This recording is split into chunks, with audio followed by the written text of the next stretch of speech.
Hi friends, good morning. ఈరోజు శనగల చట్నీ పెసరట్టు చేసుకుందామని శనగలు మీకు కావాల్సినంత శనగలు వేసుకోండి. కొబ్బరి వేసాను, పచ్చి కొబ్బరి, 2 తెల్లగడ్డ, మిర్చి తినే కారం బట్టి నేను ఒక 5 మిర్చి వేసుకున్నాను.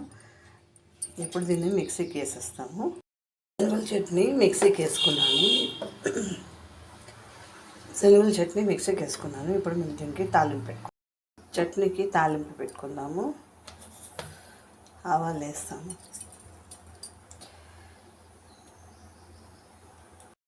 కదా కొద్దిగా మినపప్పు, జీలకర్ర, ఉద్దిపప్పు వేసుకుంటాము. ఒక ఎండుమిర్చి వేసుకుందాము. స్టవ్ కట్టేసి చట్నీకి తర్వాత పెట్టుకుందాం. చట్నీ రెడీ. చట్నీ తర్వాత చేశాక చట్నీ ఇప్పుడు దోశ పోసుకొని తిందాం. Healthy and tasty breakfast. దీనికి మనము ఆనియన్ అది వేసుకుందాం. ఆనియన్ చాప్ చేసిన ఆనియన్, చిల్లీ,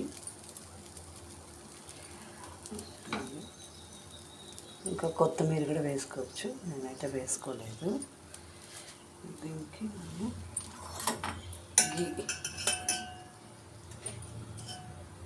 ఫ్రెష్ గీ వేసుకుందాం.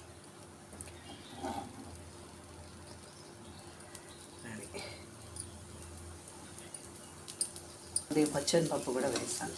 ఇప్పుడు మనం దీన్ని టర్న్ చేసుకుందాం.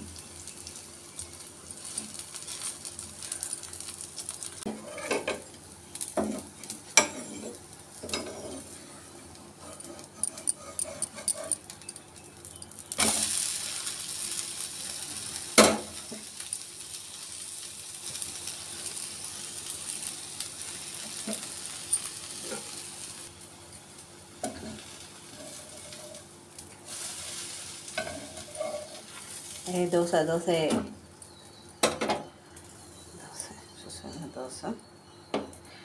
అండ్ చట్నీ. Morning breakfast.